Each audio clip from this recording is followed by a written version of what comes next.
Hi, I'm Gina, and welcome to Oxford Online English.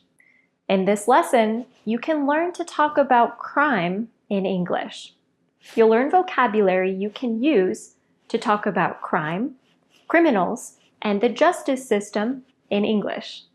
Before we begin, check out our website, oxfordonlineenglish.com. Do you want to see a range of video and listening lessons to improve your English? All 100% free? We have that. Do you want to take online classes with a professional teacher? We can do that too. oxfordonlineenglish.com. Let's start with part 1, where you'll hear a conversation about being a victim of a crime. How was your trip? My trip was good, but my house was burgled while I was gone. Oh no! Yeah, I came back to find the back window broken and everything was messed up inside. I'm so sorry to hear that. Do you know when it happened? Not exactly. Apparently there have been several break-ins in the area recently though. Did they take much stuff? Some electronics, a laptop, a few other small things. It's all replaceable, but it's still not a good feeling. I'm sure. Still, maybe the police will catch them and you'll get it back. Maybe, but I doubt it. They came and dusted for prints, but they said there was almost no chance of recovering my things. Really? They say that stolen goods tend to be moved out of the city and sold somewhere else, so they're very difficult to trace. The detective told me that there's a whole network of fences around the country, and they move stolen items between them. Sounds like big business. Look at a sentence you heard at the start of the dialogue. Do you remember the missing word? The word was burgled, from the verb to burgle. With crime vocabulary, you often need to learn words in threes. Do you know the noun forms? Here they are. You need to know one noun for the person, one noun for the activity, and the verb. Sometimes, some of the forms might be the same. For example, murder, murderer, murder. Sometimes, one of the forms might be a completely different word, like this: steal, thief, stealing. Keep this in mind when learning crime vocabulary. Let's look at some other useful vocabulary from the dialogue. Here's a task for you. Look at the definitions. Can you match the words to the definitions? Pause the video and find your answers. Could you do it? Let's look. Break-in and burglary have a similar meaning. You could use either word in this sentence. Fence is a colloquial word, but it's useful sometimes, as there's no single word with the same meaning. Let's move on to part 2. Don't forget that you can always review a dialogue or a section as many times as you need. That was fun. Yeah, we should do it again sometime. By the way, how are you getting home? I'll walk through the park and then get the bus, I think. Maybe get a taxi instead? My colleague was mugged near here last week. Really? I didn't think there was much street crime here. No, me neither, but it's better to be careful. She was robbed at knife point. She's fine, but it was scary. I bet. I know there's a lot of pickpocketing on public transport here, but I didn't think there was much violent crime. Well, maybe it was just bad luck, but better to be safe, I think. Yeah, I'll get a taxi. Let's see if you can remember the key vocabulary you heard. Look at some sentences. Can you remember the missing words? Pause the video and think about it. If you want, go back and listen to the dialogues again and find them. Ready? Let's look. Did you get them right? Next, can you explain what they mean? Mugging is a kind of robbery. In general, robbery means stealing by using violence or the threat of violence. Mugging is robbery which takes place on the street or in another public place. Street crime includes crimes like mugging, pickpocketing, graffiti, and so on. In general, it refers to crimes which are committed in public. She was robbed at knife point means that someone threatened her with a knife. You can also use the word gunpoint. For example, the gang held the bank staff at gunpoint during the robbery. Pickpocketing means stealing from someone's bag or wallet, usually in a crowded public place. Here's an important point. In English, there are many different words for different types of stealing. You've heard some of them already: burglary, robbery, mugging, and pickpocketing. There's also shoplifting, which means stealing from shops. It's more common to use these specific words when possible, instead of using general words like stealing. Don't forget also to learn the 3 words for each crime: mug, mugger, mugging. Is there much street crime or pickpocketing where you live?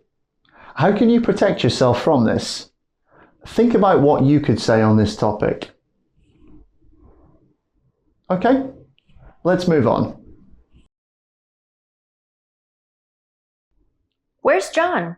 He's 20 minutes late. He probably underestimated how long it would take to get here on the bus. Why is he taking the bus? Oh, didn't you hear?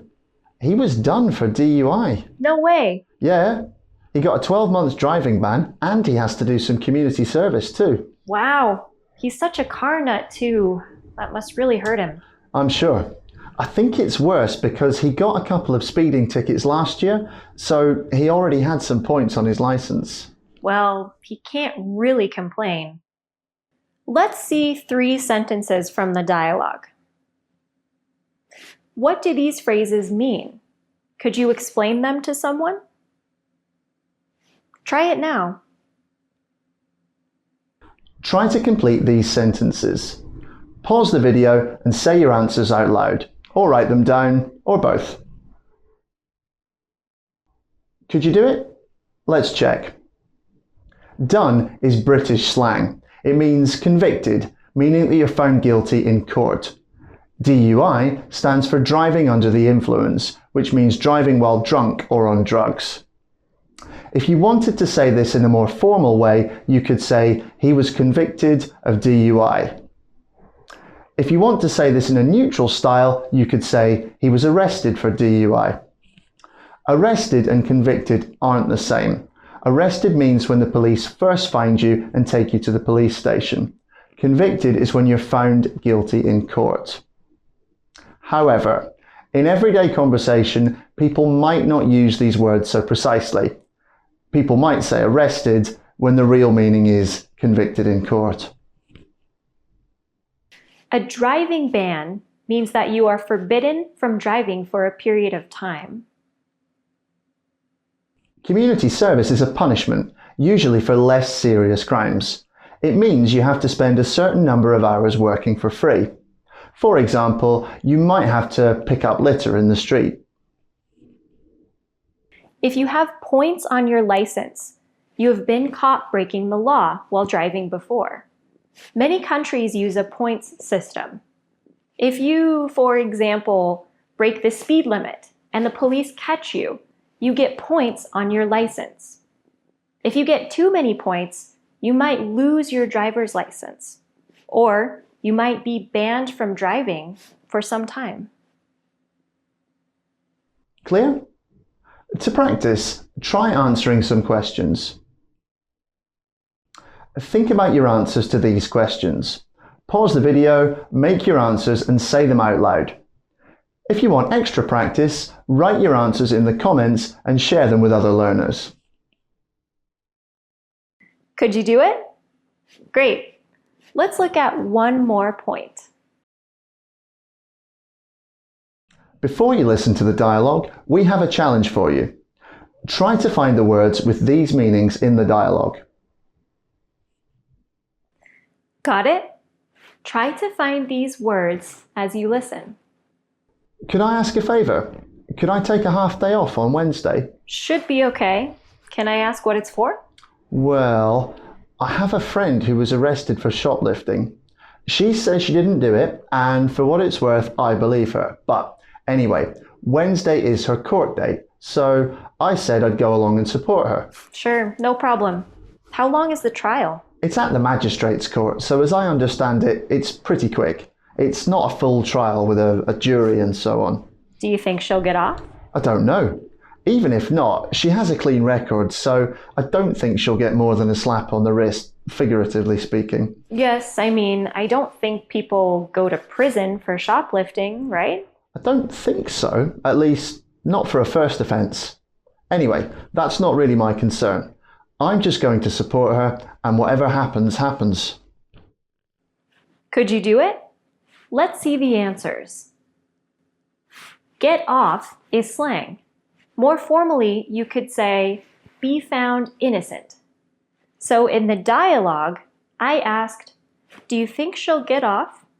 In formal English, you'd say, do you think she'll be found innocent? A slap on the wrist is an idiom. Often it's used to refer to a punishment which is less serious than it should have been. So, if some people commit a serious crime but only receive a light punishment, you could say they got away with a slap on the wrist. Different countries have different justice systems. In the UK, there are 2 levels of court, Magistrates' Court and Crown Court. Magistrates' courts deal with things like theft, traffic offenses, minor assault, and so on. More serious crimes go to Crown Court, where trials are held with a jury of 12 citizens. There's much more useful language relating to crime and punishment in the dialogues, so we recommend reviewing them at least once and writing down words and phrases you want to remember. Thanks for watching. See you next time.